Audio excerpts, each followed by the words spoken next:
بالله من الشيطان الرجيم. بسم الله الرحمن الرحيم. السلام عليكم ورحمة الله وبركاته. وعليكم السلام ورحمة الله وبركاته. الحمد لله الذي أحيانا على ما مثل وإليه النشور. اللهم بك أصبحنا وبك أمسينا وبك نحيا وبك نموت وإليك النشور. أصبحنا على فطرة الإسلام وكلمة الإخلاص وعلى دين نبينا محمد صلى الله عليه وسلم وعلى ملة أبينا إبراهيم حنيفا وكان من المشركين. سبحانك لا علم لنا إلا ما علمتنا إنك أنت العليم الحكيم. بلغت الرسالة وأدى الأمانة ونصح الأمة وجاهدوا في الله حق جهاده. الحمد لله إخواني في الله في العقيدة رحمكم الله. Para guru, para asatid, wabil khusus Pak Haji Rahmat yang saya hormati, saya muliakan, juga kepada para asatid, Pak Ustadz Irwan, juga kepada guru-guru, para alim, para murabbi yang tidak bisa saya sebutkan satu persatu tanpa mengurangi rasa ta'zim dan hormat saya kepada beliau-beliau. Semoga Allah merahmati kita semuanya. Tidak ada kalimat yang pantas keluar dari lisan hamba Allah yang saleh di pagi hari yang penuh dengan kebaikan ini melainkan kalimat ta'zim dan syukur kita kepada Allah Jalla Jalaluh. Karena pada kesempatan hari ini Allah masih memberikan kepada kita kesempatan hidup dan bernafas, yang tidak ada satupun makhluk di dunia ini termasuk kita yang hadir pada kesempatan kali ini mengetahui sampai kapan batas kesempatan hidup Allah berikan kepada kita. Karena itu yang selayaknya dilakukan hamba Allah adalah terus memperbaiki kualitas hidupnya, terus memperbaiki kualitas ibadahnya, dan terus memperbaiki kualitas hubungannya dengan Allah Jalla Jalaluh. Salawat dan salam semoga terlimpah curah kepada Nabi Allah Muhammad sallallahu alaihi wasallam beserta keluarganya, sahabatnya, dan orang-orang yang tetap istiqamah hingga yaumil qiyamah. Para jamaah sekalian yang dirahmati dan dimuliakan Allah. Pagi hari ini alhamdulillah atas izin Allah saya bisa bersilaturahim di Masjid Al-Ikhlas Al-Irsyad ini. Dan ini merupakan satu wadah yang Allah sediakan di bumi Nusantara ini untuk kita berkhidmat kepada agama ini dengan sebaik-baiknya. Kemudian kita bersyukur pula pada Allah atas izin Allah pula saya mungkin untuk pertama kali di Al-Irsyad bisa hadir memenuhi undangan dari Al-Irsyad untuk memberikan penyemangat khususnya kepada diri saya dan umumnya kepada para jamaah sekalian berkaitan tentang semangat, membangun semangat tahun baru Islam 1442 Hijriah. Bersyukur pula pada Allah, Masya Allah, umur kita, usia kita disampaikan di tempat ini. Bersyukur pula pada Allah dengan nikmat yang berlipat-lipat, karena sampai saat detik ini waktu masih memberikan kepada kita, umur masih memberikan kepada kita kesempatan untuk memperbaiki cara hidup kita. Dan sebagian di antara kita sudah memakai jatah umur yang Allah jatahkan kepadanya. Yang dalam apa? Kita umat Muhammad ini jatah hidupnya nggak dikasih banyak-banyak sama Allah. A'mar ummati ma baina sittin ila sab'in wa aqalluhum ma yuzawizu zalik. Umur umatku itu kata Rasulullah itu tidak lebih dari 60 atau 70 tahun. Dan sedikit yang melampauinya kata Rasulullah. Jadi kalau ada yang lewat dari 70 tahun, ada di sini. Lewat dari 70 tahun ada Pak Haji? Belum ada ya? Nah, itu masih diberikan termasuk yang sedikit itu kata Rasulullah SAW. Apalagi kalau sudah ulang tahun, panjang umurnya, dia nggak ngerti gitu. Panjang umur yang bagaimana yang diridhai oleh Allah Subhanahu Wa Taala. Berapa banyak umat-umat terdahulu dikasih panjang umur, tetapi Allah berkahi. Umat Nabi Nuh itu panjang-panjang umurnya. Nabi Nuh sendiri berdakwah di tengah kaumnya 950 tahun. Panjang usianya. 5 generasi, 5 keturunan. Gagal di keturunan pertama, Nabi Nuh dakwahkan lagi di keturunan yang kedua. Gagal di keturunan yang kedua, Nabi Nuh dakwahkan lagi keturunan yang ketiga. Keturunan yang ketiga lebih bejat, lebih bodoh dibanding yang pertama dan kedua. Tapi dengan kesabaran Nabi Nuh alaihi salatu wassalam, Nabi Nuh dakwahkan lagi keturunan yang keempat. Sampai 5 generasi didakwahkan semua oleh Nabi Nuh. Maka tidak heran kalau Allah memuji Nabi Nuh. Innallaha astafa Adam wa Nuhan wa ala Ibrahim wa ala Imran ala alamin. Sesungguhnya Allah telah memilih Nabi Adam. Allah telah memilih Nabi Nuh. Nabi Nuh itu satu di antara Nabi yang Allah pilih. Tapi tidak untuk dicontoh dalam persoalan baitnya, keluarganya. Sebab kalau bait, keluarga, rumahnya itu, rumah tangganya, Allah telah menyediakan 2 manusia pilihan, wa ala Ibrahim wa ala Imran ala alamin. Ini 2 nih. 2 ini kalau bicara tentang keluarga dan rumah tangga. Tapi kalau bicara tentang dakwah, mentalitas juru dakwahnya Nabi Nuh, kita patut belajar luar biasa. Cuma banyak juga hari ini kaum muslimin yang ketika gagal membangun rumah tangga langsung menjadikan Nabi Nuh sebagai kambing hitam. Nggak apa-apalah, saya mah gagal 1 juga, anak 4 gagal 1, nggak ada masalah lah, orang Nabi aja gagal. Siapa? Nabi Nuh. Jadi ini suka mengkambing hitamkan Nabi Nuh. Padahal Allah dengan tegas memutus nasab Nuh dan anaknya. Jadi nasabnya sudah terputus, nggak usah dibawa lagi. Lagian Nabi Nuh itu 950 tahun mendidik, membangun keluarganya, anak-anaknya. Lah Anda ini baru berapa tahun? Kita ini baru berapa tahun membangun rumah tangga? Tiba-tiba begitu gagal, wajar lah. Orang Nabi Nuh aja gagal, apalagi saya gitu ya. Bukan Nabi, bukan Rasul, bukan wali. Paling banter wali murid, ya kan? Allah Subhanahu wa taala berfirman, sebagaimana ayat yang sering kita baca, ya ayyuhalladzina amanu taqullaha wal tanzur nafsum ma qaddamat lighad. Hai orang-orang yang beriman, bertakwalah kepada Allah dan hendaklah setiap diri wal tanzur nafsum ma qaddamat lighad, memperhatikan apa-apa yang telah diperbuatnya untuk bekal di esok hari. Ini perintah Quran. Karena itu kalimat qaddamat itu disebut dengan sighat mubalaghah. Sighat mubalaghah atau sighat madi ini maknanya adalah satu dorongan untuk segera melakukan amaliyah kebaikan dengan secepat-cepatnya tanpa menunda. Makanya disebut sighat madi. Ya. Qaddamat sighat, hendaklah, ini perintah Allah nih. Setiap orang ya memperhatikan wal tanzur. Wal tanzur itu bukan hanya sekedar melihat ya masa lalu, enggak. Tapi disuruh untuk meneliti, memuhasabah. Semalam udah muhasabah. Memuhasabah sampai baca Quran 1 jam ya, doyong-doyong kanan kiri depan belakang nggak apa-apa lah gitu ya, sekali-kali ya. Walaupun di rumah kalau nggak mabit susah banget, tahajud ya, baca Quran. Kalau nggak digini ini ya, orang mujahid ini kalau nggak dipaksa untuk begini ini susahnya bukan main, buat tahajud, buat baca Quran. Ya malu Ustaz, saya kan pebisnis Ustaz, sibuk. Kalau udah pulang jam 10, jam 11 malam, boro-boro mikirin baca Quran. Jangan sok sibuk lah. Utsman bin Affan bisnisnya lebih sibuk, pebisnis lebih sibuk.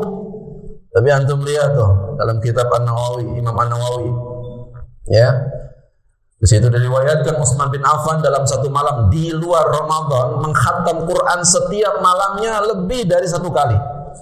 Pebisnis tuh, sibuknya bukan main. Ente nggak ada apa-apa bisnisnya dibanding Utsman bin Affan mah. Iya, Utsman itu satu di antara 3 sahabat Nabi terkaya di Madinah ketika dia hijrah ke Madinah. Ya, oleh karena itulah perintah ini dari Allah langsung kita untuk senantiasa memuhasabah, apalagi ketika kita sudah memasuki perpindahan tahun. Sebenarnya perpindahan tahun itu hanya untuk sebagai lonceng saja, ya, lonceng peringatan bahwa jatah umur kita hidup di bumi ini berkurang, betul? Oleh karena itulah, ketika jatah usia kita berkurang, maka kita perlu memanfaatkan waktu-waktu yang Allah berikan kepada kita dengan sebaik-baiknya. Karena jatah umur kita nggak banyak. Kalau umat-umat terdahulu ada yang dikasih 700 tahun, ya, ada yang dikasih 500 tahun. Kita cuma dikasih 60-70 tahun. Maka tidak heran ketika ayatnya menggunakan qaddamat, ini merupakan sigat madi, penekanan dari Allah untuk kita ini jangan sekali-kali menunda kebaikan. Maknanya begitu. Memperhatikan apa-apa yang terjadi di masa lalu kita, kesalahan-kesalahan kita, apalagi yang dulunya ya Allah malam boro-boro di majelis ilmu, kerjaannya nongkrongnya di pinggir kelabing, nggak masuk ke kelabing, nggak punya duit, ya, pinggirnya doang ngerokok, ngabisin waktu, gunjrang-gunjreng, nggak masuk ke kelabingnya. Masuk ke kelabing kan ya modal-modal sedikit, ya dulu di masa jahiliyah dulu, masa lalu mungkin yang jahiliyah yang sifatnya physically kelihatan itu mudah untuk dimuhasabah, betul? Mudah untuk diistighfari, mudah untuk ditaubati. Tapi masalahnya begitu kita menyatakan diri kita hijrah, gitu ya, menyatakan bahwa kita sudah bertaubat kepada Allah, ternyata jahiliyah di masa lalu tidak hilang begitu saja, masih ada kerak yang menempel dalam iman kita, akhlak kita, adab kita, dari cara kita bicara, cara kita bersikap, cara kita memandang, cara kita berbuat, beramal. Mungkin urusan kita dengan Allah banyak selesainya, tapi berapa banyak urusan kita dengan manusia yang tidak selesai, betul? Padahal hisab itu lebih berat. Hisab urusan dengan manusia itu lebih berat. Makin banyak urusannya dengan manusia, makin banyak kekayaan yang ditumpuk di rumahnya, hisabnya makin panjang. Hanya Abdurrahman bin Auf itu hal ini yang ditangisi. Bukan hanya hisabnya, Abdurrahman bin Auf tuh nangis satu kali itu. Bukan hanya soal hisabnya, tapi soal rasa nikmat di akhirat yang sudah kebanyakan dihabisin di dunia. Itu Abdurrahman bin Auf tuh sempat nangis. Abdurrahman bin Auf itu sampai bingung. Jadi pengusaha kaya, terus kayanya nggak bisa habis, padahal duitnya udah habis-habisan dikeluarin semua buat perjuangan Islam. Keluarin lagi. Sampai satu kali dia bingung itu. Ngobrol itu dengan Ummu Haram. Yang tidak lain adalah ibu susunya Nabi SAW. Ummu Haram ditanya, ada apa engkau menangis wahai Abdurrahman bin Auf? Sesungguhnya aku mendengar satu ayat dari Allah Subhanahu wa taala bahwa sesungguhnya orang-orang yang telah merasakan nikmat di dunia maka dia tidak akan mendapatkan nikmat di akhirat. Sementara nikmat di dunia sudah aku habiskan. Apa kata Ummu Haram? Sesungguhnya ayat itu tidak berlaku untukmu. Maka senanglah hati Abdurrahman bin Auf. Aku ini heran. Perasaan duit itu sudah dikeluarin semua. Setiap ada panggilan untuk mengeluarkan harta saya keluarin. Bahkan tidak ada panggilan untuk mengeluarkan harta pun saya keluarin. Ya. Tapi kok harta ini bukan malah makin berkurang, malah makin nggak ada habis-habisnya. Jadi Abdurrahman bin Auf itu berapa jumlah istrinya? Istrinya berapa? Kalian tahu? 4. Iya, yang pasti sih 4 yang boleh itu ya. Maksimal ya. Tapi aslinya istrinya Abdurrahman bin Auf itu berapa? Memang kalau ngaji main tebak-tebakan kayak kuis memang rada kurang enak gitu ya. Itu memang problematika majlis taklim zaman hari ini gitu ya. Jadi kalau ustadznya nanya tebak-tebakannya ya udah ya, asal tebak kali bener gitu ya. 18 jumlah istri istrinya Abdurrahman bin Auf tuh. Ya. Geleng-geleng aja. Satu orang keurus 18. Saya emang suka pesen-pesen aja yang suka ngelirik-lirik pengen poligami gitu ya. Beresin dulu aja manajemen konfliknya di rumah gitu ya. Iya, satu beresin dulu aja. Satu aja berantem lu gitu ya. Mau tambah dulu. Satu aja banyak nggak tanggung jawabnya ya. Satu aja istrinya kerjanya curhat mulu di medsos gitu ya. Satu doang itu. Kayak kurang perhatian gitu. Itu satu tuh. Sementara Nabi istrinya 9 di Madinah itu. Semua 9-9-nya istri Nabi selalu menjadi istri yang paling bahagia di dunia. 9-9-nya. Yang semua dicurahkan perhatiannya. Karena ada aneh kalau ada istilah ente kalau jadi mujahid mah jangan terlalu sayang sama istri. Nabi aja khairukum li ahli wa ana khairukum li ahli. Karena dia tidak memahami konsep mahabbah, konsep cinta di dalam Islam. Dia cinta itu kepada Allah berapa persen? 100%. Cinta kepada istri 100%. Cinta kepada anak 100%. Cinta kepada harta 100%. Ini porsinya beda-beda. Kamarnya beda-beda. Jangan dibentur-benturin. Begitu dibenturin, Quran surat At-Taubah ayat 24. Mana yang mesti ngalah? Kan begitu? Sederhana aja sebenarnya konsep cinta dalam agama kita itu ya. Jadi jangan bilang, oh saya mah cinta sama istri saya mah nggak banyak lah 2% aja. Sama Allah saya mah 98% gitu. Ayo berarti goblok ini, nggak ngerti konsep cinta di dalam agama. Makanya kudu ngaji itu sekali-kali gitu ya, jangan mentang-mentang tiap hari mikirin syariat, ya mikirin hukum Allah tegak, tapi nggak pernah ngaji hal-hal yang berkaitan tentang qalb, tentang jiwa ya. Padahal ulama dulu memberikan porsi yang sangat besar untuk memperhatikan nafs jiwa kita ini, rasa cinta, perasaan. Bagaimana Imam Ibnu Qayyim Al-Jauziyah nulis kitab isinya kebanyakan tentang bahas masalah cinta. Ada Rawdul Muhibbin, ada Ighasatul Lahfan. Karena waktu telah bergulir, waktu berjalan dengan sangat cepat. Maka disinilah tiba-tiba kita sudah berada di tahun 1442 Hijriah. Jadi waktu itu Al-Asr itu adalah kumpulan setiap waktu yang bergulir pada umur manusia disebut dengan Al-Asr.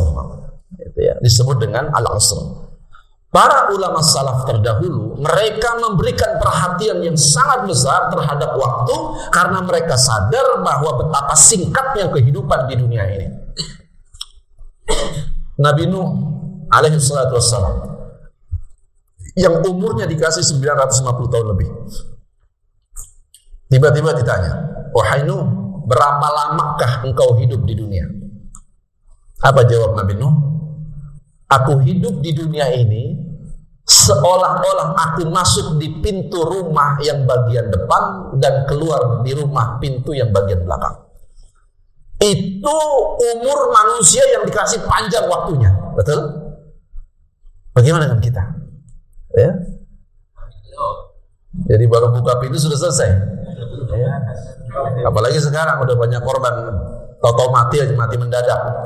Kematian mendadak itu adalah sesuatu yang diramalkan oleh Nabi SAW.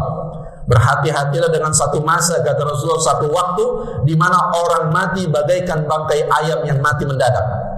Ini banyak, nggak ada angin, nggak ada hujan, nggak ada sakit, nggak ada apa, blek mati. Yang kayak begitu tuh yang serem ya. Kalau masih sakit masih dihapus dosanya sama penyakit, betul?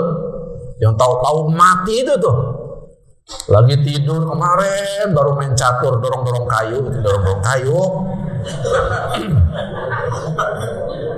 Ada kurang. Saya harus orang yang doyan main catur itu, masya Allah, orang kerjaan banget itu ya. Kayu didorong-dorong. Sebenarnya tukang serut kayu ya ketahuan. Baru semalam dia duduk sama saya main catur dorong-dorong kayu. Lah paginya hilang begitu aja. Begitu keadaan kematian. Karena itulah para ulama salaf memberikan porsi waktu. Mereka sangat memperhatikan setiap waktu yang berlalu pada kehidupannya. Bahkan mereka mengatakan, kata salah seorang ulama salaf, sesungguhnya waktu itu ibarat pedang. Jika kau tidak menebasnya, kau yang akan ditebasnya. Jadi siapa yang paling cepat dihantam oleh derasnya cepatnya waktu yang Allah berikan kepada kita. Karena itulah timbangan mizan para ulama terdahulu membagi waktu itu menjadi beberapa porsi. Mereka mengatakan bahwa sholat wajib, sholat 5 waktu itu dalam hitungan timbangan mereka disebut dengan mizanul yaum, timbangan hari. Tempat di mana dia bertafakur setiap saat, tempat mengontrol kehidupannya di sholat 5 waktu itu. Jadi mereka itu, ya, setiap masuk waktu sholat itu selalu mengontrol apa saja yang sudah mereka lakukan di sepanjang waktu dari waktu sholat ke waktu sholat berikutnya. Itu disebut dengan mizanul yaum. Dia neraca harian, alat kontrol harian. Kemudian salat Jumat itu disebut dengan mizanul usbu. Dia neraca timbangan mingguan. Setiap Jumat itu dia akan evaluasi apa saja yang sudah dia lakukan sepanjang dari Jumat ke Jumat. Yang kedua. Yang ketiga, Ramadan itu disebut sebagai mizan al-am. Ya. Dia neraca yang sifatnya tahunan. Banyak orang kalau udah Ramadan itu sudah itu waktunya dia berburu akhirat 100%. Mestinya begitu.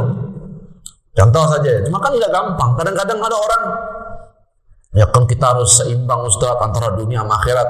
Seimbang dari mana? Rasulullah mengatakan, ya, perumpamaan dunia dengan akhirat itu seperti jari telunjuk yang kau celupkan ke lautan, kau angkat tetesannya adalah dunia, lautan yang luas adalah akhirat. Terus ukuran seimbangnya dari mana? Dari mana seimbangnya? Dunia akhirat itu di mana seimbangnya? Yang satu tetes, yang satu selautan, kok mau diseimbangkan? Percayalah, nggak akan bisa menyeimbangkan antara dunia dan akhirat, betul? Nggak akan bisa. Ya contoh sederhana yang paling simpel, itikaf di masjid. 10 hari itu. Ya. Coba jajal pakai ukuran tadi, seimbang. Pasti rasa itikafnya itu tidak akan sampai pada hati yang paling dalam itu. Kalaupun dia itikaf itu hanya formalitas saja. Kadang dia malam datang, kadang siangnya kerja lagi, malam datang lagi kerja lagi. Bukan salah yang begitu, nggak ada masalah. Cuman pasti rasanya akan beda dengan orang yang masuk itikaf dari malam ke-21, bahkan dari subuh hari ke-21 itu sampai dia keluar malam takbiran. Itu akan punya rasa yang berbeda, betul tidak? Baru dia akan rasakan. Ya sederhana aja lah, Anda masuk itikaf di masjid 10 hari. Gak usah jauh-jauh. 2 hari, 3 hari Anda itikaf di situ. Khusyuk, Anda sholat, Anda zikir, Anda baca Quran, semua. Tiba-tiba ada keperluan keluar masjid yang memang tidak bisa kita tinggalkan. Keluar dari masjid. Kira-kira begitu keluar, ada nggak yang pernah ngerasain kok begini ya rasanya? Betul nggak? Karena memang jiwa itu, ya, fa'alhamaha fujuraha wa taqwaha. Allah telah mengilhamkan kebaikan, Allah telah mengilhamkan keburukan di dalam jiwa kita. Begitu ada satu titik kebaikan yang Allah ilhamkan kepada kita, maka ada titik lain yang masuk mengotorinya, itu akan terasa hati yang diisi dengan al-mutmainnah, ketenangan. Hati yang bersih itu akan terasa. Beda dengan orang yang memang buta, jiwanya memang kotor. Kalla bal rana ala qulubihim ma kanu yaghsibun. Memang udah biasa kotor. Jadi ada kotoran pun nggak berasa bahwa itu kotoran, betul? Emang udah biasa rusak. Ada kerusakan di dalam hati pun dia nggak berasa bahwa itu kerusakan yang parah. Nah yang kayak begini, hati yang seperti ini yang kita selalu memohon perlindungan kepada Allah. Ya, baik. Yang terakhir, para ulama juga mengkategorikan haji sebagai mizanul umur. Mizanul umur. Dia neraca timbangan yang sifatnya umur, menyatukan semua waktu yang Allah berikan kepada dia. Haji itu ya, baik haji kecil maupun haji besar, itu merupakan mizanul umur. Dia timbangan neraca untuk umur kita sepanjang hayat. Sekali kita lakukan, itu merupakan mizan, timbangan yang perlu kita ukur. Dan para ulama itu, Masya Allah, mereka sangat berhati-hati menyelamatkan setiap sifat-sifat waktu, baik pekanan, ya tadi ya, harian, bahkan bulanan, bahkan tahunan, Saking mereka itu mengerti betul betapa waktu yang berlalu pada kehidupan manusia sangat cepat. Dan puncak dari penjagaan waktu itu terletak pada puncak penjagaan umur mereka, yaitu pada haji dan umrah itu. Haji kecil maupun haji besar. Itu puncaknya di situ. Di mana dia akan mengevaluasi, maka tidak heran kalau haji wada'nya Nabi diwarnai dengan tumpah ruahnya air mata para sahabat Nabi. Karena itu adalah detik-detik perpisahan mereka dengan Rasulullah Sallallahu Alaihi Wasallam. Nah, sekarang kalau bicara tentang waktu, maka karakternya itu ada 3, kata para ulama. Bicara waktu itu karakternya 3. Yang pertama, yang namanya waktu itu dia berlalu sangat cepat. Ya, perasaan baru kemarin saya nongkrong gitu ya sama teman-teman usia 20 tahunan, usia 17 tahun. Sekarang tiba-tiba usia sudah 35 tahun, mendekati usia 40 tahun. Maka Nabi para ulama mengatakan orang yang sampai di usia 40 tahun, ya, kemudian dia berada pada satu titik watak tertentu, maka dia tidak akan bisa mengubah wataknya sampai ajal menjemputnya. Hati-hati itu. Paham maksudnya? Saya ulangi. Kata para ulama, orang yang sudah sampai di usia 40 tahun dan dia berada pada satu watak tertentu, baik itu watak yang baik maupun watak yang buruk, maka watak itu akan sangat sulit dihilangkan sampai ajal mau menjemputnya. Maka berhati-hatilah orang yang sudah masuk di usia 40 tahun. Ya, silahkan muhasabah. Silahkan tundukkan wajah kita, apa yang sudah kita bentuk dari watak sampai di usia 40 tahun itu. Yang masih 20 tahun, 30 tahun gitu ya, maka persiapkan membangun watak yang paling baik. Watak seorang mujahid, watak seorang hamba Allah, watak seorang abid, watak seorang ahli takwa. Itu dibentuk dari usia 20 tahun, 30 tahun, sampai nanti pada fase usia 40 tahun, maka dia berada pada watak yang memang dia bentuk dari usia 20, 30, sampai 40 tahun. Makanya waktu berlalu dengan sangat cepat, merampas semua yang ada pada diri manusia. Tiba-tiba begitu dihadapkan dengan hari kiamat, ka'annahum yauma yarawnaha lam yalbathu illa 'ashiyatan aw duhaha. Mereka ngomong pada hari mereka lihat hari berbangkit, hari kiamat itu, kemudian mereka berkata, yauma yarawnaha lam yalbathu illa 'ashiyatan aw duhaha. Mereka koyak seakan-akan hidup di dunia ini sebentar sekali itu, ya. Cepat sekali waktunya. Illa 'ashiyatan aw duhaha, seolah-olah mereka hidup itu seperti masuk waktu sore, masuk waktu pagi. Betul ya? Kok perasaan baru kemarin mereka duduk-duduk, kan kita sering begitu tuh sama saudara, tetangga, atau ada ikhwan-ikhwan yang lain, saudara-saudara yang lain. Perasaan baru kemarin duduk taklim sama saya, kok tiba-tiba sudah dipanggil Allah Subhanahu wa Ta'ala. Jadi siapa memenuhi panggilan Allah? Siap enggak? Siap enggak memenuhi panggilan Allah? Kok jadi ragu-ragu begini? Siap apa enggak, Pak? Mau bilang siap, takut ntar pagi gitu. Saya mau ikhlas-ikhlas aja, Pak, redo-redo aja, beneran. Mau Bapak duluan, saya belakangan. Ikhlas, insya Allah saya mau jadi ikhwan itu ya. Tadi balik juga nggak apa-apa lah, saya belakangan, Bapak duluan juga nggak apa-apa gitu ya. Saya mau ikhlas saja. Kalau urusan itu tuh ya, kalau urusan itu saya mau ikhlas saja, itu aja mah namanya sama ikhwan kan. Iftar aja iftar, saya mendahulukan saudara aja, siapa yang mau duluan. Kalau iftar itu kan rukun Islam, rukun ukhuwah yang paling tinggi ya. Mendahulukan saudara. Kalau urusan itu silakan. Saya emang nggak mau, inilah nggak mau mendahului saudara. Al-Imam Hasan Al-Basri, karakter yang kedua, karakter waktu yang kedua itu, yang lalu, yang lewat dari kehidupan kita, dia tidak akan pernah bisa di-replay, tidak pernah bisa diulang, karena dia sudah lewat. Dia sudah mengambil sebagian separuh dari usia kita, betul? Iya. Hari ini mungkin yang usia sudah 40 tahun, 45 tahun baru menyadari bahwa betapa bodohnya saya. Berapa banyak kesempatan yang Allah berikan kepada kita, peluang kita untuk nuntut ilmu. Dulu waktu saudara-saudara kita, waktu kita masih usia 20 tahun, ngajar sampai berkali-kali, ayo nih belajar bahasa Arab nih, belajar ini. Susahnya bukan main. Sibuk lah, saya harus nyelesain skripsi lah, inilah itu. Begitu masuk usia 40 tahun baru sadar. Ternyata betapa menyesalnya dia, karena waktu tidak akan bisa diulang lagi. Ya, waktu mendidik anak juga sama begitu. Berapa banyak waktu anak pertama, anak kedua, habis waktu kita dibuang. Begitu nanti, apalagi anak orang tua zaman sekarang, alasannya saya ember Pak, betul ya, kalau udah urusan mendidik anak itu, betul ya? Ya, saya ember alasannya. Bapak kok pulang malam-malam mulu sih Pak? Kita kan juga butuh kasih sayang Pak, gitu ya.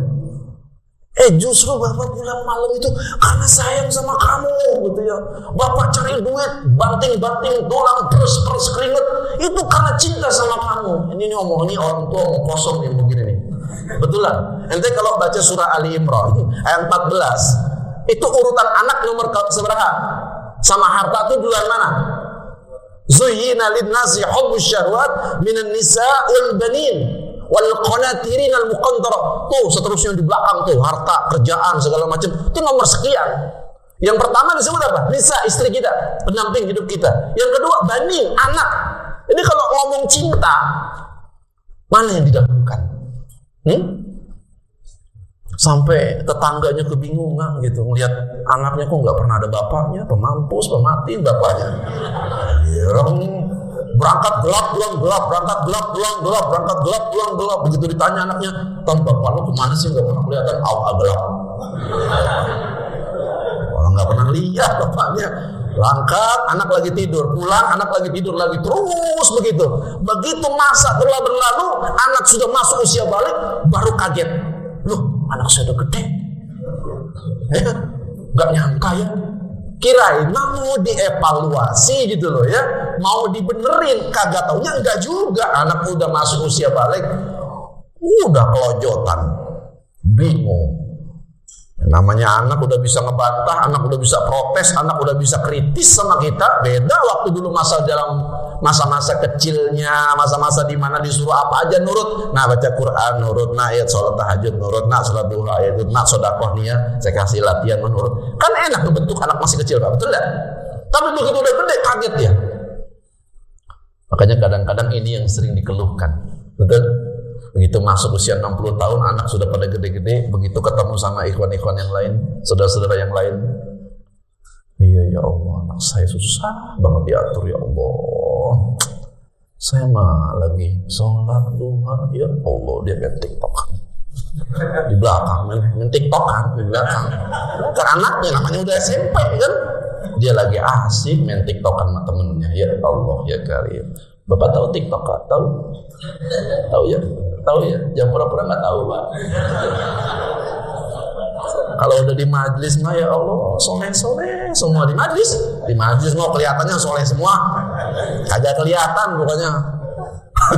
Pokoknya yang muka-muka yang biasa ngawur, biasa hidupnya ngaco, biasa hidupnya bengkok, sholat subuh di jamaah, sholat duha, itu nggak kelihatan itu tuh. Nggak kelihatan itu kalau udah di majlis begini mah rata semua. Karakter yang ketiga kata para ulama, bahwa waktu yang Allah berikan kepada manusia itu dia mampu merampas dalam waktu seketika, merampas semua yang dimiliki oleh manusia, sampai kita semua terkaget-kaget betapa ini seperti tadi itu. Kaget tahu-tahu tiba-tiba semua sudah berlalu, kaget semuanya kita sudah tidak menyusun waktu lagi, hari lagi. Percayalah Pak, dulu orang-orang besar, para ulama-ulama salafus saleh, mereka orang yang sangat ketat mengatur waktu hidupnya. Percayalah itu Pak. Makanya ada Abdul Fattah Ghuddah, adalah susunan hari-hari. Innama antal ayyam idza dhahaba ba'duha dhahaba ba'duh. Kalau berlalu di antara satu hari dan di antara kalian, berlalu satu waktu di antara kalian, maka berlalulah sebagian dari diri kalian. Jadi sudah hilang separuh dari kita. Masuk 1442 Hijriah, maka berapa umur kita yang sudah terpangkas, berapa umur kita yang sudah terpotong, berapa jatah yang Allah berikan kepada kita sudah hilang. Ini bagian pertama. Karena itulah problematika nanti di akhirat, Pak. Problematika di akhirat nanti adalah akan banyak orang-orang yang kaget. Kita akan menyaksikan nanti di akhirat orang-orang yang kaget. Jadi bapak-bapak mau tahu nggak tahu urusan nilai kedudukan waktu di dalam agama kita, ujung-ujungnya bapak-bapak akan tahu semua.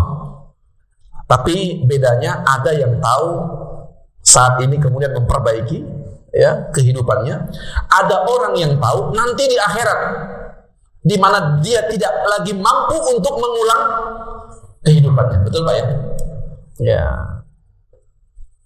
Karena itulah di surat Al-Munafiqun di ayat ke-11 di ayat ke-10 problematika orang-orang yang kelewatan hidupnya, kebablasan sampai dia lupa, akhirnya kelihatan tuh. Begitu di akhirat nanti Allah mengatakan wa anfiqu mimma razaqnakum min qabli ay ya'tiya ahadakumul maut fa yaqula rabbi laula akhartani ila ajalin qarib.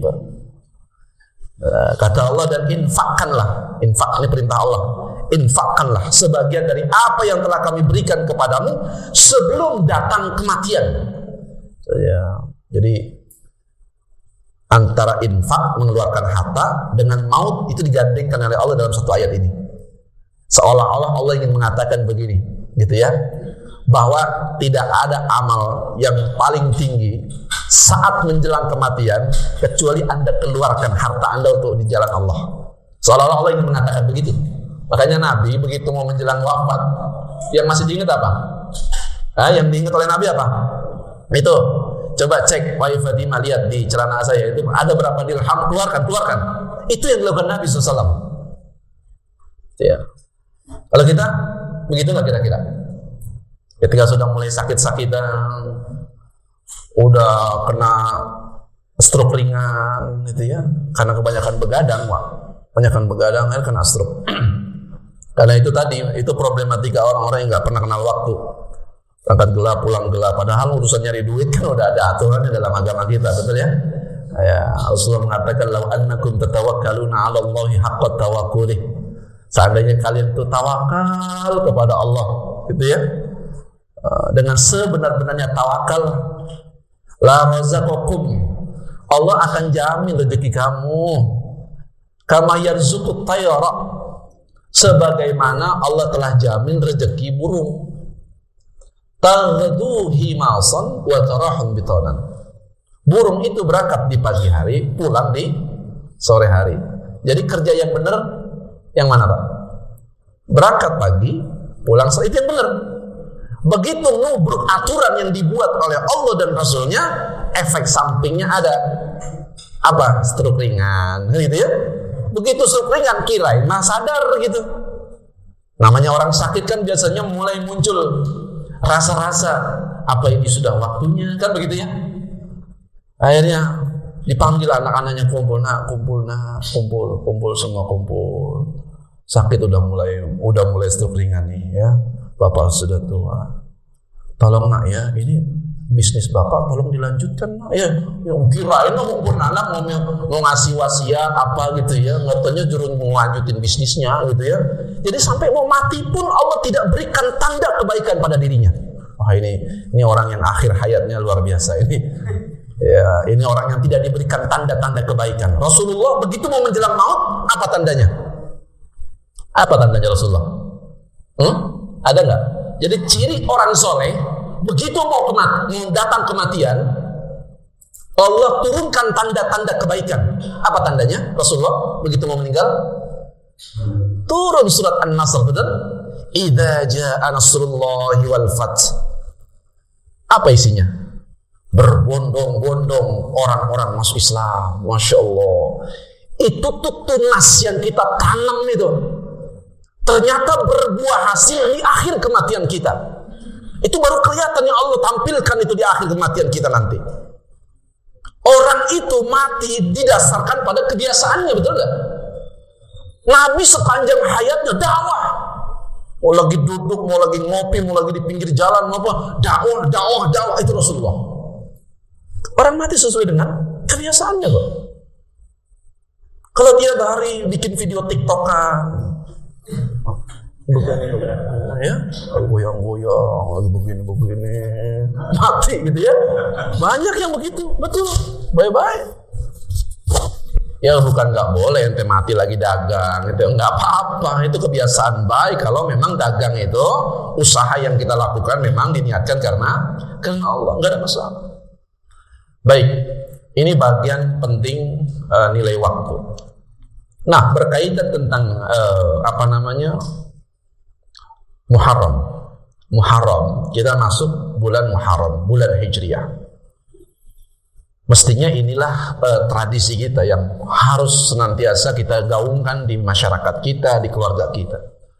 Bahwa mereka mesti kenal jati dirinya bahwa umat Islam tuh punya kalender tahunan loh. Punya penanggalan tahunan. Jangan sampai kemudian dengan tanggal Masehi, kalender Masehi hafal. Tapi begitu dimasukin kalender Islam, nggak ngerti apa-apa, nggak tahu apa-apa. Oleh karena itulah, bicara tentang Muharram. Muharram ini, para jamaah sekalian, mengapa disebut bulan Hijriah? Ada yang tahu? Kenapa disebut bulan Hijriah? Tahun Hijriah? Karena apa? Karena diambil dari apa? Dari momentum hijrah Nabi Sallallahu Alaihi Wasallam. Jadi yang diambil momentumnya, momentum hijrah Nabi. Pertanyaan kedua, nah emang enak kita kalau pagi main kuis pagi itu ya.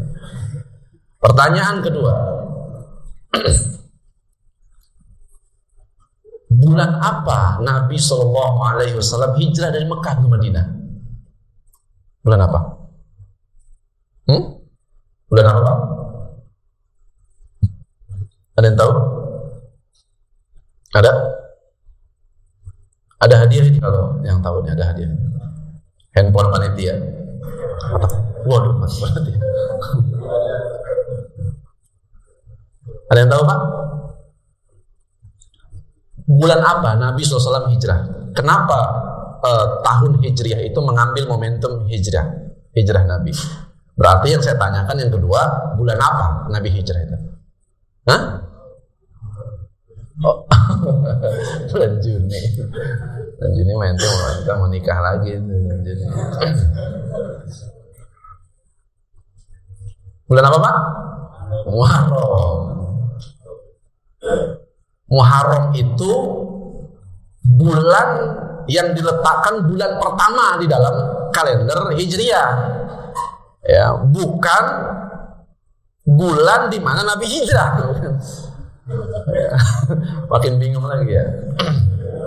Kok bisa ya? Katanya tadi ngambil momentum hijrah. Berarti kan Nabi hijrah bulan Muharram dong. Nanti silakan baca Ar-Raqiq Al-Maktum. Ya, Ar-Raqiq Al-Maktum.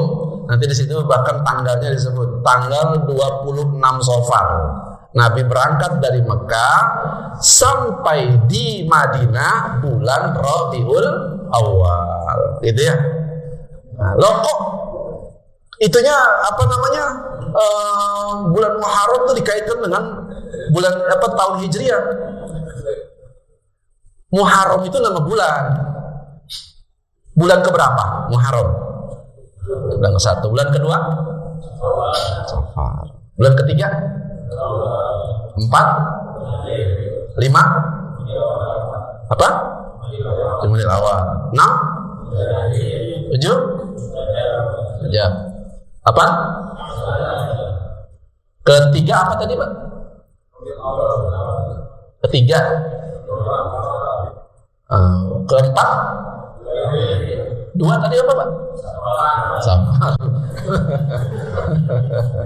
Bulan Juni bulan apa Pak? Bulan keberapa?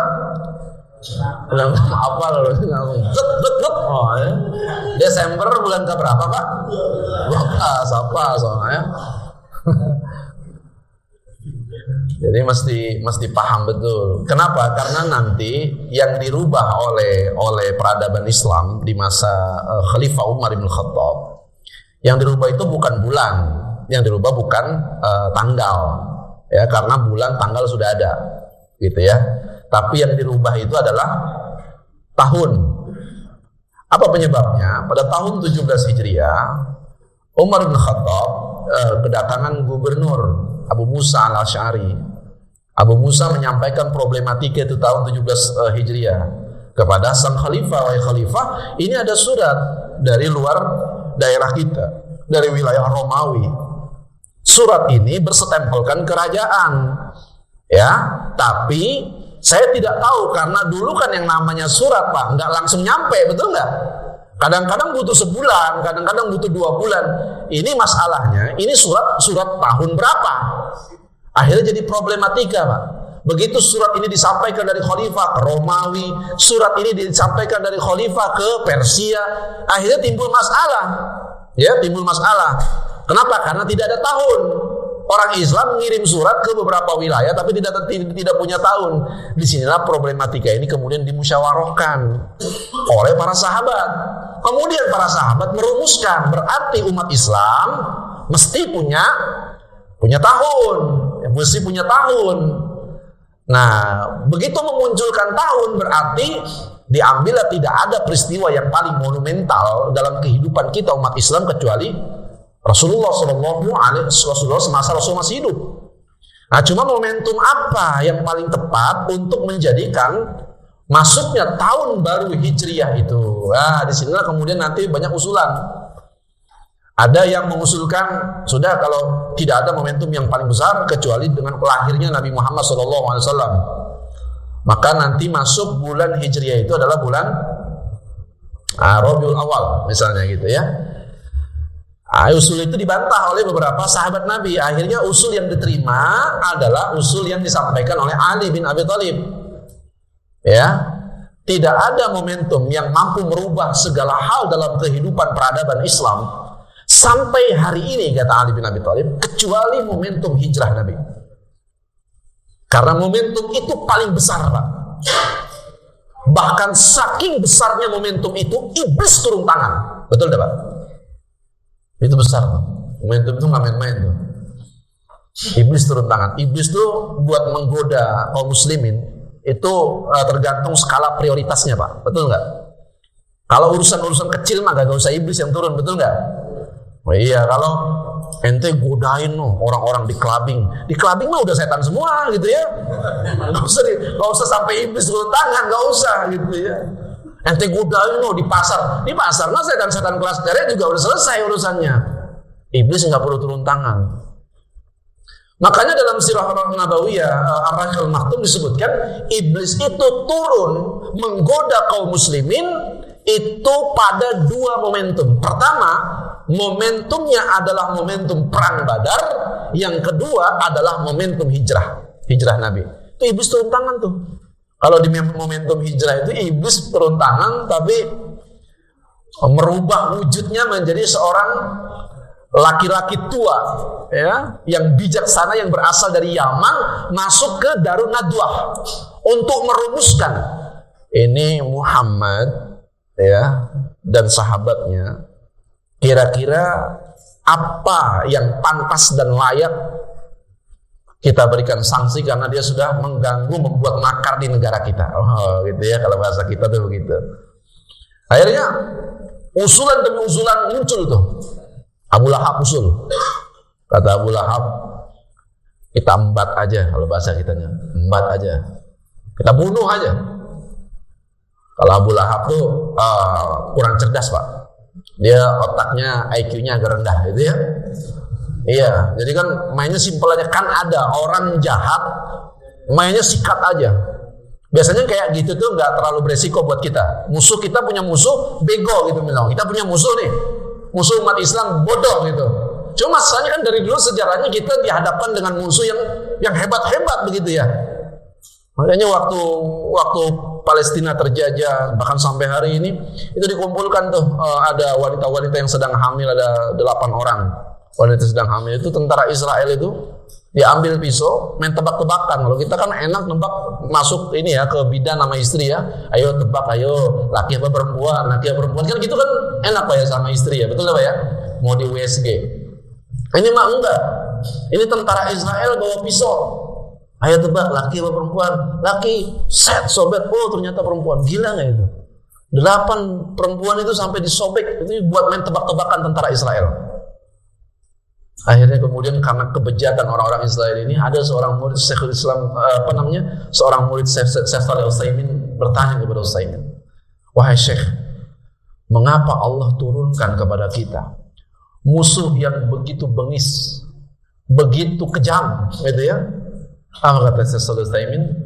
Disitulah ladang perjuangan kalian, gitu ya? Andaikan Allah turunkan musuh yang ringan, maka amal perjuangan kalian pun akan menjadi ringan, kan gitu ya? Dan ketika perjuangan itu ringan, maka nilai di sisi Allah pun juga ringan. Maka kemudian kita akan belajar betul bagaimana kemudian iblis turun. Begitu turun, iblis ini menyerupai lelaki tua dari Yaman. Yang orang tahu kalau orang dari Yaman itu biasanya apalagi sudah berusia itu omongannya didengar, gitu ya, omongannya didengar.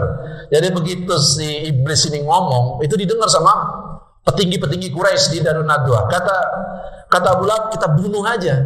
Kata iblis, ya nggak segampang itulah membunuh Muhammad. Kalau ide membunuh Muhammad ada hari ini, kenapa nggak dipraktekkan dari awal aja langsung? Begitu Muhammad bikin makar, bunuh aja, selesai urusan. Kalau membunuh Muhammad menyelesaikan urusan kita, ternyata kan enggak. Apa kata iblis? Apa kalian tidak tahu bagaimana keturunan Muhammad? Kabilah-kabilah Muhammad, apa jadinya kalau kita satu kabilah membunuh kabilah yang terjadi adalah perang?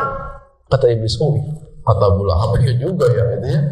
Padahal itu tidak ada, gitu ya, tidak ada cara yang paling ampuh menghentikan dakwah Rasulullah Shallallahu Alaihi Wasallam itu sebenarnya itu cuma satu caranya. Apa? Abu Lahab masuk Islam, betul enggak?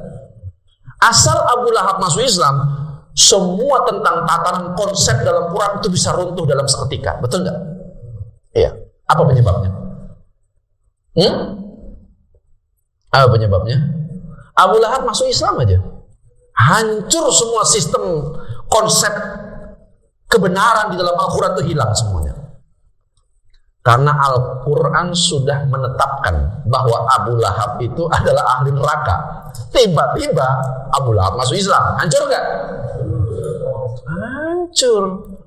Maka Allah ketika menetapkan Abu Lahab kafir, tabbat yada abi lahabi wa tab, ma aghna anhu maluhu wa ma kasab. Termasuk istrinya Ummu Jamil. Jadi kalau mau jadi orang terkenal, belajar sama Abu Lahab. Terkenal dibaca setiap saat oleh umat Islam, betul enggak? Belajar sama Abu Lahab. Jadi bukan soal terkenal aja jadi orang beriman tuh. Kadang-kadang kami yang terkenal, yang banyak dikenal orang lain ini tidak luput dari kehinaan, noda-noda kotoran. Karena yang banyak kadang-kadang orang menganggap oh dia dikerumuti orang, oh dia dikerumuni orang, oh dia ini dihormati orang, berarti ini orang mulia. Enggak lah, ukuran kemuliaan itu enggak di situ, betul enggak? Kalau cuma ngerumun orang dianggap sebuah ukuran kemuliaan, mohon maaf gitu loh. Ya. Jambret, copet itu kalau habis ketangkep itu dikerubutin orang banyak, betul? Ya. Yang dikerubutin lebah itu bukan hanya bunga di taman, betul? Betul ya? Yang dikerubutin lebah di taman itu bukan cuma bunga. Sampah itu fansnya lebih banyak, betul? Sampah itu, iya, fansnya lebih banyak, yang ngerubutin lebih banyak. Karena itu banyaknya fans, banyaknya followers, banyaknya pengikut itu bukan ukuran kemuliaan ketinggian seseorang. Ya. Kalau soal keterkenalan, banyaknya fans Abu Lahab lebih terkenal dibandingkan kita, betul? Karena setiap waktu, setiap zaman, nama Abu Lahab selalu dibacakan bahkan di saat kita sholat. Betul? Lebih terkenal. Apa ente mau terkenal seperti Abu Lahab? Enggak kan? Iya. Oleh karena itulah, ayo ukir sejarah baru kita. Jangan cuma terkenal, jangan cuma sukses, jangan cuma orang itu seneng rumun sama kita itu, ya. Tapi ukur kesolehan di masa itu. Bahkan dulu orang-orang soleh, orang-orang hebat itu bahkan mereka menjauhi keterkenalan dan kepopuleran. Betulan? Ibnu Al-Mubarrak, Anda tahu Ibnu Al-Mubarrak? Ya, itu tuh orang rumahan, Pak Ji, rumahan. Ya kalau anak-anak muda rumahan sama anak kampung kan beda. Kalau lagi duduk aja beda, ngomongnya beda, jalannya beda, kan orang rumahan lah ya. Kalau orang kampungan kayak kita makan paling nongkrong-nongkrong di warkop gitu Pak ya, warkop pinggir rumahan. Kan kalau orang rumahan makan hangout-nya, Bapak tahu hangout? Tahu hangout ya? Itu sejenis makanan yang dicampur terigu sama sagu, nah itu hangout namanya. Tempat nongkrongnya aja beda. Nongkrongnya aja di McD, luar biasa. Dipakai kol-kolan supaya sah. Nongkrongnya di McD, boro-boro mau nongkrong bareng di pinggir-pinggir warung, nggak mau. Abdullah bin Mubarak ini orang rumahan, dia biasa hidup enak gitu ya, keluarganya orang-orang punya. Ulama zahid, bahkan kalau Anda baca kitab dikarang oleh Ibnu Al-Mubarak, dialah ulama yang paling paham persis tentang perkara zuhud. Abdullah bin Mubarak itu sampai dia tulis bukunya Az-Zuhud, itu sampai berapa jilid itu kitabnya.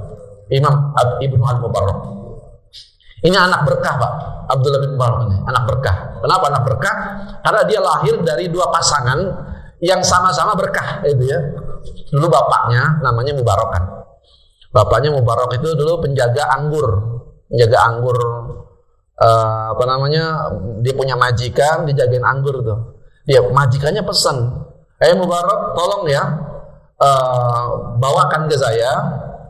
Setelah dia bertahun-tahun kerja dengan majikannya, bawakan ke saya anggur yang sudah matang. Dibawa bawa. Begitu makan ternyata asem. Ini apa-apaan ini kamu?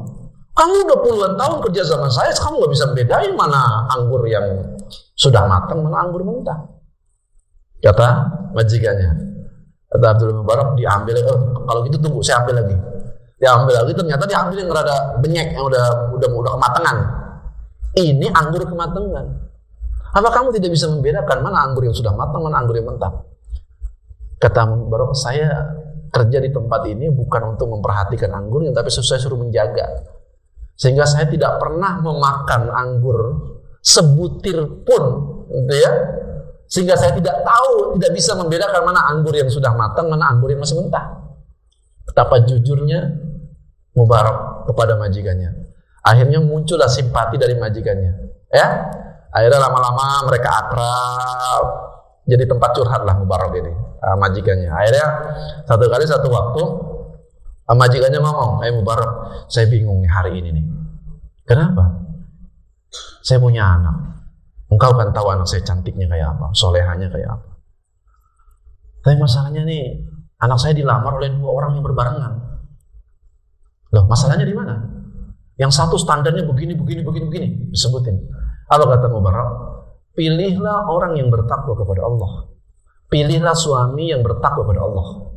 Ya, karena kalau dia mencintainya, kata Mubarak, kalau dia mencintainya, maka dia pasti akan memberikan kasih sayang yang tinggi pada istrinya. Kalau dia tidak menyukainya, dia tidak akan pernah menyakiti istrinya. Si majikan manggut-manggut. Wah, kalau gitu cocok, ente aja jadi suaminya gitu ya. Kata jomblo, kapan gue dapet kesempatan gitu ya. Kalau gitu, hari ini kau kunikahkan dengan putriku. Dinikahkan Abu Mubarak. Yang satu istrinya adalah wanita salehah, suaminya laki-laki saleh, menikah, punya anak namanya Abdullah bin Mubarak. Seorang ulama zahid, ahli ilmu, dalam sekali ilmunya luar biasa. Abdullah bin Mubarak ini kalau ngajar ilmu itu, wah itu luar biasa. Begitu ada panggilan jihad dari khalifah, panggilan jihad, berhadapan-hadapan dengan pasukan Romawi waktu itu. Ya, datanglah itu Algojo, Romawi gede-gede, datang maju ke depan. Kita adu tanding dulu, 1 lawan 1, maju. Begitu maju Algojo dan Romawi, tentara Islam pada saat itu nggak ada yang maju, wah gede banget. Tahu sendiri kan ukuran orang-orang Barat ya, orang Romawi kan gede-gede. Oh gede banget ini, nggak ada yang maju. Ente maju, ente aja kan begitu. Biasa kayak gitu ya, model kita mah ya, model kayak kita gitu. Ente maju deh, anu mah belakangan gitu ya. Ane dukung, ane dorong, ente ane dorong gitu ya. Akhirnya nggak ada yang maju. Akhirnya muncul dari barisan belakang, membelah pasukan. Minggir, masuk, maju. Ya orang kecil, dia ditutup oleh perisai itu ya, yang pakaian perang, nggak kelihatan siapa orangnya, maju, dihantam itu sekali hantaman itu orang Romawi, geletak mati itu. Kemudian dia mundur lagi, ngumpet, hilang, nggak tahu siapa orang, nggak tahu. Pokoknya kita itu kaya dengan tokoh gitu ya. Kaya dengan pahlawan-pahlawan dalam agama kita itu sudah cukup sebenarnya.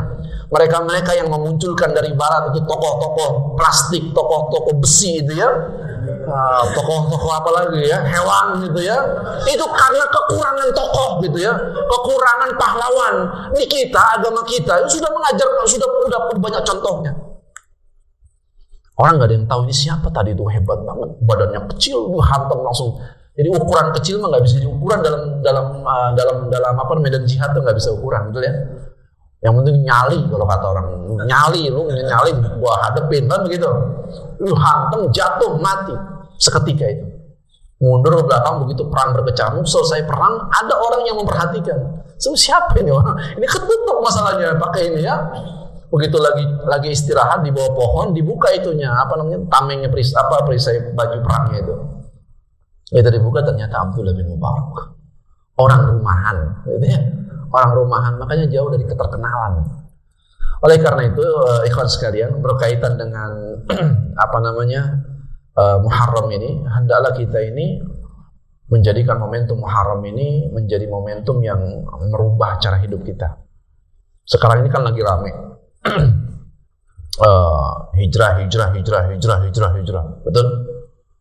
Ada bakso hijrah itu, ada bakso Malang hijrah, pokoknya apa ya bikin hijrah itu ya, martabak hijrah itu ya, pokoknya apalagi, pokoknya sebuah label hijrah itu seolah-olah udah jadi viral, sampai organisasi yang disebut organisasi anak-anak muda yang sekarang lagi ngetren gitu ya, itu digandrungi luar biasa.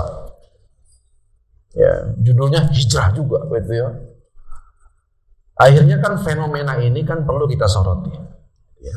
Apakah betul konsep hijrah modelnya seperti itu di dalam syariat?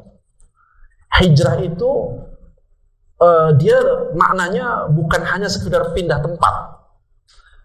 Kalau orang pindah tempat, migrasi pindah tempat dari Karawang ke Jakarta, biasanya kan ada motif, ada motivasi, ada niat, ada visi misi dia pindah dari Karawang ke Jakarta. Entah misalnya untuk memperbaiki hidup itu ya yang lebih baik dan rata-rata motivasi kebanyakan orang pindah itu biasanya ingin hidup lebih baik.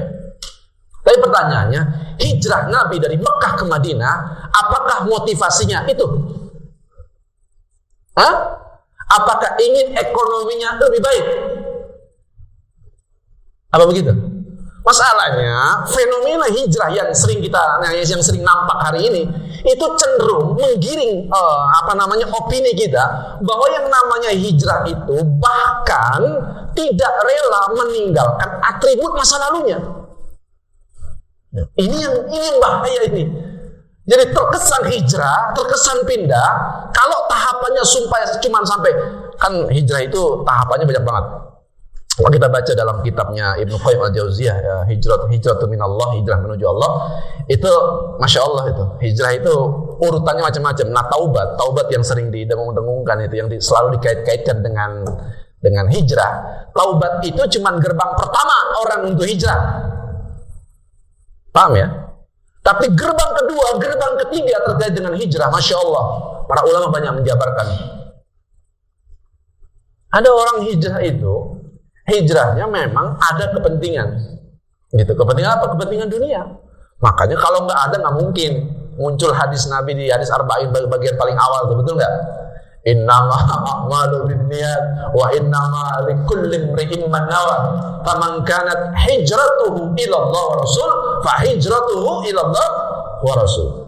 Wa man kanat hijratuhu lidunya yusibuha aw imra'atin yankihuha. Betul? Apakah hijrahnya karena dunia atau karena perempuan yang hendak dinikahi? Berarti hadisnya begitu tuh karena ada kasus. Ya. Apa kasusnya? Ada. Dulu di Mekah itu ongkos nikah itu mahal. Mau nikah itu mahal. Ya mirip-mirip lama negara kita gitu ya hari ini ya. Orang mau nikah itu mesti punya budget sekian-sekian, kalau enggak lewat, betul? Datang pemuda ngelamar. Kamu mau nikahin anak saya. Kamu punya apa? Gitu ya. Karena ini memang pemuda-pemuda Islam tapi rada-rada selengean. Bisa dia jawab, "Om, saya datang ke sini mau nikahi anak Om." Ya. Kamu punya apa? "Saya punya cinta, Om." Kata si omnya, "Emang kamu mau ngasih makan anak saya sama cinta?" Gitu ya. Yang satu standarnya tinggi, akhirnya yang satu juga tidak mengerti, dianggap modal nikah cuma cinta. Betul? Akhirnya salah dua-duanya. Makanya hadis tadi itu kan ada kasusnya apa? Di Mekah ongkos nikah mahal. Maka kalau ada yang bilang Nabi Muhammad itu sudah kaya, Nabi Muhammad itu adalah orang kaya, bahkan sebelum menikah dengan Khadijah itu kaya. Ya kaya sih enggak, tapi mampu sebagai seorang pemuda iya. Tapi kaya enggak. Kalau ukuran kaya itu setidaknya kalau di Mekah dulu itu bisa melamar seorang gadis, itu ukuran kaya. Kenapa? Karena buat melamar seorang gadis itu ongkosnya mahal di Mekah itu. Itu tradisinya begitu. Makanya kalau dilihat Ustaz ya di Syirah Ibn Hisham itu berapa jumlah mahar yang diberikan Nabi pada Khadijah? Berapa? 82 ekor lembu.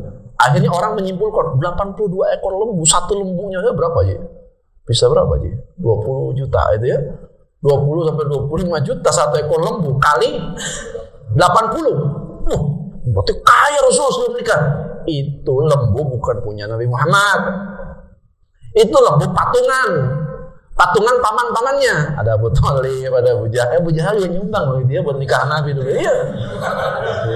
Jadi kalau soal ada Abu Jahal nyumbang bikin masjid, ada Abu Jahal nyumbang bikin panti asuhan, itu mah biasa. Zaman dulu juga udah ada gitu ya. Udah biasa dari dulu udah ada. Nyumbang, Abu Jahal nyumbang. Abu Lahab, apalagi Abu Lahab. Abu Lahab tuh orang yang cinta sama Muhammad sebenarnya. Begitu Nabi Muhammad lahir, Abu Lahab saking senengnya nyembelih 2 ekor unta kok, saking senengnya gitu ya. Maka dari senengnya ini akhirnya dari ini kemudian orang muncullah beberapa pendapat para ulama bahkan memunculkan dalil-dalil bahwa ketika kita senang dengan kelahiran Rasulullah SAW itu akan memberikan peluang kita untuk masuk surganya Allah Subhanahu. Senang doang, belum yang lain-lain, baru senang aja. Jadi kalau begitu masuk hari kelahiran Rasulullah senang gitu ya Allah. Karena engkau ya Rasulullah kami ditunjuk di hidayah. Terus begitu. Itu ada peluang. Awim ra'atin yankihuha fahijratuhu ila ma hajar ilai. Jadi karena memang nikahnya itu. Akhirnya apa? Ini banyak orang-orang hijrah dulu. Motifnya beda gitu. Mau hijrah dari Mekah ke Madinah. Di Madinah kan maharnya beda sama Mekah. Madinah lebih mudah untuk nikahi gadis. Kali aja saya hijrah dari Mekah ke Madinah dapat bini di sana kan gitu ya. Jadi niatnya, jadi kayak begitu tuh sudah ada sejak zaman Rasulullah SAW. Hijrahnya bukan Allah dan Rasul. Hijrah yang Allah dan Rasul itu yang kayak apa? Hijrah yang Allah dan Rasul itu kayak apa, Pak? Hijrah yang Allah dan Rasul itu adalah orang yang meyakini bahwa seluruh alam semesta ini adalah milik Allah. Betul? Begitu orang hijrah, maka tugas hijrahnya lebih berat dibandingkan saat dia belum hijrah. Begitu dia hijrah, maka dia mengemban amanah untuk mengembalikan seluruh hak-hak Allah yang dirampok dan dirampas oleh makhluk. Begitu, Pak. Itu hijrah. Maka dia tidak akan pernah lagi memperdulikan apa kata manusia. Inilah nasihat yang disampaikan seorang nabi kepada sepupunya Ibnu Abbas, ya ghulam inni u'allimuka kalimah. Wahai anak muda, maukah kamu aku ajarkan beberapa kalimat. Ikhfadillah yahfazka, jagalah Allah, Allah jaga kamu.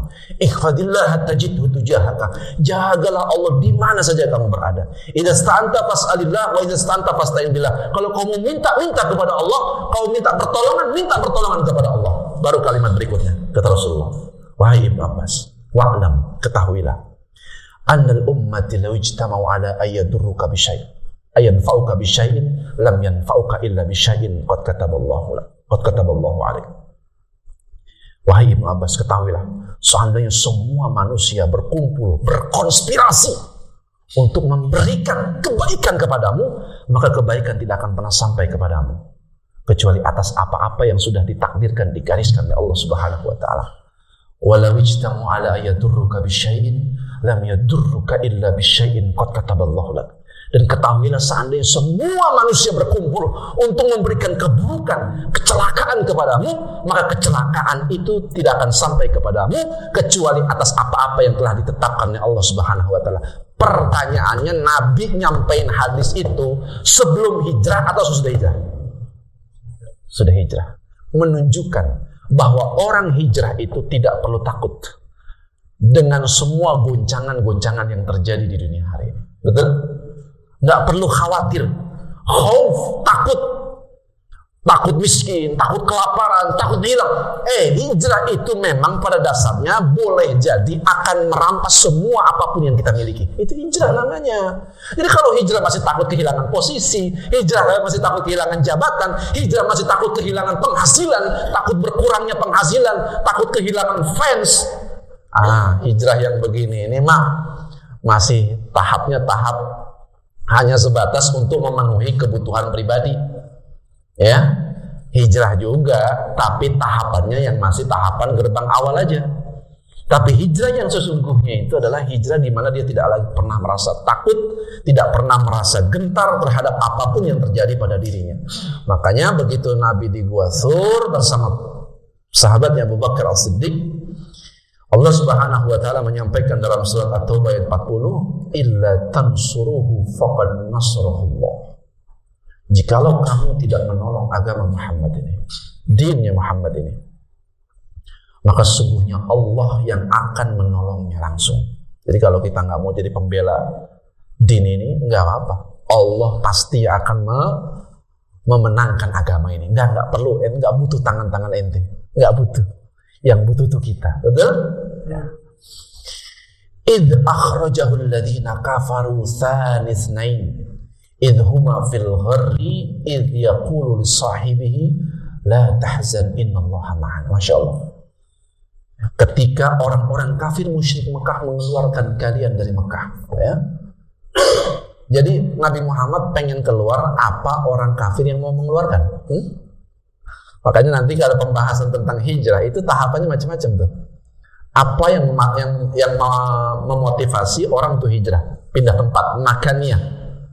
Ada misalnya pendapat ulama, orang boleh dan bahkan wajib hijrah ketika dia berada di darul kufar menuju dar al-Islam. Ya, dia pindah tuh dari wilayah orang-orang kafir menuju wilayah orang-orang Islam. Karena pada dasarnya orang yang beriman kepada Allah, dia akan sangat gusar, akan sangat gerah, bercengkrama, bergaul dengan orang-orang kafir, apalagi yang memusuhi agama Allah. Dia tidak akan senang, apalagi dengan orang-orang ahli maksiat, itu jiwanya akan berontak gitu ya. Orang-orang beriman tuh begitu, Pak. Maka dia hijrah untuk pindah tempat. Konsep hijrah ini dahsyat, dalam sekali, Pak. Bapak mau pakai di semua sisi akan ketemu. Mau pakai di sisi politik bisa, sisi ekonomi bisa, sisi tarbiyatul aulad, pendidikan anak juga bisa, gitu. Asal kita memahami konsep hijrah yang benar. Maka kemudian ketika orang-orang kafir itu mengeluarkan Nabi Muhammad SAW, sedang dia salah seorang dari dua orang ketika keduanya berada di dalam gua, kata Allah. Jadi Ketika Nabi Muhammad berada dalam gua, berada bersama siapa? Sahabatnya. Siapa? Abu Bakar As-Siddiq. Di waktu dia berkata kepada temannya, dia ngomong nih. Jadi orang hijrah itu memang perlu dimotivasi, Pak. Karena yang godain iblis masalahnya, bukan setan biasa gitu. Jadi kalau orang bermajlis, mau pindah, mau tobat, mau kembali ke jalan Allah, tiba-tiba besok datang, besok enggak, besok datang, dia kayak begitu tuh jangan dicemooh, Pak. Betul ya? Ya, jangan dicemooh. Ini mah kita mah kadang-kadang hikmah bijaksanaan kita dalam urusan dakwah kacau. Orang baru sekali nggak datang aja, masya Allah, nggak apa-apa. Ini nggak datang ngaji juga nggak apa-apa. Neraka masih kosong gitu ya. Neraka gitu ya Allah. Model-model tipe kayak ente mah udah dijamin nerakanya mah gitu ya. Neraka di bawah-bawah ya kan. Nah model begini mah tidak hikmah dalam urusan dakwah. Paham Pak ya? Kemudian dimotivasi. Temannya dimotivasi tuh. Orang hijrah tuh udah dimotivasi Pak. Karena dia namanya digodain iblis Pak. Beda dengan digodain setan biasa. Apa kata Rasulullah? Idh yaqulu lis-sahibi la tahzan. Jangan kamu bersukacita, jangan kamu berduka cita. Sesungguhnya Allah bersama kita. Satu, ya. Allah bersama kita. Yang kedua, maka Allah menurunkan keterangannya kepada Nabi Muhammad dan membantu dengan tentara yang kamu tidak melihatnya. Coba perhatikan ayatnya Pak. Illa tansuru faqad nasrullah. Satu, Allah. Betul? Kalau kamu nggak tolong agama Allah, Allah langsung yang tolong. Ya. Yang kedua, id akhrajahu alladziina kafaru. Id ada berapa id di situ, Pak? Illa tansuru faqad nasrullah id akhrajahu alladziina kafaru tsalisnain. Yang pertama, ketika orang-orang kafir mengusir kamu, betul? Itu satu. Yang kedua, idhuma fil gharri. Apa di situ, Pak, maknanya? Ya. Ketika temannya itu mulai gelisah. Idhuma fil gharri idh yaqulu, tiga tuh ya. Dia salah seorang dari dua orang dari keduanya ketika mereka mengeluarkan dari Mekah, berada dalam gua dalam waktu berkata temannya, jangan kamu bersuka cita, jangan kamu berduka cita. Sesungguhnya Allah beserta kita. Jadi ada tiga, Allah. Orang yang hijrah itu Pak, pada dasarnya sangat dekat posisinya dengan Allah Subhanahu wa Ta'ala, betul? Tetapi dia digoda oleh iblis. Karena itulah kita orang-orang yang lebih dulu hijrah mesti memotivasi, menjaga, mengawal, kalau perlu modalin. Kayak Abu Bakar. Jadi kita hijrah ya Rasulullah. Hari ini kita hijrah kata Rasulullah. Kalau gitu pakai onta dari saya. Abu Bakar mau modalin. Cuma sayangnya Rasulullah tahu. Ya, nggak usah. Biar pakai onta saya aja. Artinya Rasul tahu bahwa segala sesuatu yang dikeluarkan untuk di jalan Allah, maka nilainya luar biasa besar. Rasul tahu itu. Makanya Rasul tidak mau dibayarin orang, gitu ya. Nah, udah, ini urusan saya. Biar saya yang bayar, biar saya yang beli, kata Rasulullah.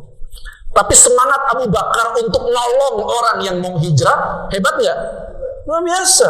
Nah nanti dalam perjalanan hijrah itu Pak, macam-macam, modelnya macam-macam, kadarnya kan beda-beda Pak, betul nggak? Hijrah itu kan terbagi menjadi 3 gelombang tuh. Ada gelombang pertama, hijrahnya orang-orang seperti Abu Salamah. Abu Salamah dikategorikan sebagai sahabat yang pertama kali hijrah. Abu Salamah dan Ummu Salamah itu ya, yang nanti Ummu Salamah jadi istrinya Rasulullah SAW. Itu Masya Allah, kalau kita lihat penderitaan mereka dalam hijrah, nggak ada tuh mereka punya niatan saya mau hijrah, mau cari penghidupan yang lebih baik gitu ya, atau ekonominya lebih baik gitu, nggak ada. Yang ada justru sebaliknya, betul nggak? Tadinya udah nyaman, udah tenang, punya bisnis properti di mana-mana, siapa? Abdurrahman bin Auf gitu ya, propertinya tuh di mana-mana Abdurrahman bin Auf, belum lagi perdagangannya gitu ya, Masya Allah, itu masuk bursa efek terus itu Abdurrahman bin Auf nilainya. Itu Masya Allah, tadinya hidupnya sudah 15 tahun membangun kerajaan bisnis di Mekah, tiba-tiba begitu hijrah zero, hilang semuanya, hilang Pak, cuman baju yang menempel di tubuhnya. Makanya hijrah itu memang butuh iman yang luar biasa. Maka kita tidak heran kalau kemudian Umar bin Khattab, sahabat-sahabat yang lainnya menjadikan momentum tahun baru Hijri, tahun baru itu dijadikan momentum hijrah sebagai acuannya, Pak. Sebab apa? Di situ akan banyak terjadi perubahan-perubahan besar kalau orang memahami konsep hijrah. Orang paham betul konsep hijrah, maka dia akan mengerti bagaimana jalan yang hak itu diperjuangkan. Bisa dipahami sampai sini, Pak? Ya, baik.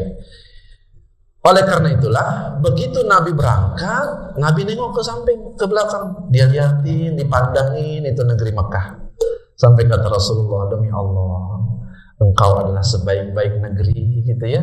Engkau adalah sebaik-baik negeri dan negeri yang paling Allah cintai, Mekah maksudnya. Kalau bukan karena aku dikeluarkan dari negeri ini, tidak akan aku meninggalkannya. Ini termasuk, hadis ini termasuk kategori keutamaan kota Mekah, itu ya, keutamaan kota Mekah. Jadi orang Islam itu sudah diajarkan oleh nabinya, sudah diajarin pas sama nabinya untuk mencintai negeri tempat kelahiran dia, betul tidak? Jadi orang Islam itu ya jangan dibentur-benturkan kecintaan dia terhadap negeri dengan kecintaan dia kepada Allah, nggak nyambung, karena itu dua kamar yang berbeda, betul? Kita sudah dikasih contoh sama Nabi Muhammad. Kalau kamu lahir di tempat itu, maka cintai tempat kelahiranmu seperti Rasul mencintai Mekah. Begitu. Mencintai Mekah. Begitu Nabi pindah ke Madinah, kemudian Nabi pun mencintai Madinah. Betul? Sebagaimana Nabi mencintai Mekah. Begitu. Dan begitu memang orang Islam, dimanapun dia bertempat tinggal dimanapun, di negeri manapun, daerah manapun, belum pernah orang Islam itu bikin makar di negeri itu. Tidak ada. Datangnya orang Islam ke satu tempat, dia pasti akan membawa rahmat bagi seluruh alam. Bukan bikin makar. Ini mah gara-gara menyuarakan qalu rabbunallah, tiba-tiba langsung disuarakan, oh dia mah anti kebinekaan, dia mah anti NKRI dan lain sebagainya. Selalu itu yang disuarakan, seolah-olah orang yang cinta terhadap Allah, tauhidnya benar, seolah-olah dibentur-benturkan cintanya pada negeri tempat kelahiran dia. Kemanapun kita selalu belajar kepada Nabi Muhammad, Rasulullah mengajarkan kepada kita untuk mencintai negeri tempat kelahiran kita. Tapi bukan berarti kalau negerinya rusak, negerinya hancur, tinggal baik ngedekem di situ ya. Enggak, Rasul hijrah. Rasul tinggalkan secinta-cintanya Nabi terhadap kota Mekah. Kalau rusak, kalau hancur, kalau tidak bisa membangun peradaban, kalau tidak bisa membangun sistem ekonomi, kalau tidak bisa membangun sistem pasar di tempat itu, maka Nabi akan pindah dari tempat itu. Buktinya apa? Begitu pindah dari Mekah ke Madinah, di Mekah apa Nabi bisa bangun pasar di Mekah? Nggak bisa. Di Mekah apa Nabi bisa membangun sistem ekonomi? Nggak bisa. Di Mekah apa Nabi bisa melawan ekonomi riba? Nggak bisa. Begitu pindah dari Mekah ke Madinah, Nabi bisa lakukan semuanya. Bahkan Yahudi yang sudah belasan tahun membangun pasar dikalahkan oleh pasar yang baru dibangun 2 tahun oleh Nabi di kota Madinah, yang padahal waktu itu Nabi tidak menggusur pasar orang Yahudi. Nabi punya kuasa di Madinah. Jadi kekuasaan itulah yang menjadi sebab mengapa Nabi bisa melakukan banyak hal di kota Madinah. Oleh karena itulah perjuangan hijrah itu, segala sesuatu perjuangan untuk menegakkan kalimatullah, titik tolaknya harus dari hijrah Nabi Sallallahu Alaihi Wasallam. Baik, para jamaah sekalian, berhubung godaan-godaan faktor eksternal sudah semakin banyak, gitu ya. Nah, itu sudah dijejer Pak makanannya, gitu ya. Dan perut juga sudah bermasalah, gitu ya. Mata juga sudah rada-rada konslet karena semalam sudah habis berjibaku, ya. Bagi yang tidak biasa, atau kalau bagi yang biasa mah slow-slow aja, betul ya. Mudah-mudahan Allah memberikan rahmat pada pertemuan kita pagi hari ini, dan mudah-mudahan tahun baru Hijriah ini menjadi momentum perubahan besar bagi kita, dan yang paling penting bukan hanya sekedar perubahan individu, tapi perubahan arah bagi kehidupan kita yang lebih besar dan lebih luas manfaatnya bagi orang banyak. Jadi kalau cuman kita punya skill, punya kemampuan merubah diri kita supaya jadi orang sukses, saya pikir kalau cuma memenuhi urusan perut lagi mah yang kayak begitu mah, mohon maaf gitu ya, monyet juga bisa Pak, betulan ya. Monyet tuh nggak sekolah, nggak apa, bisa ngasih makan anaknya, betul?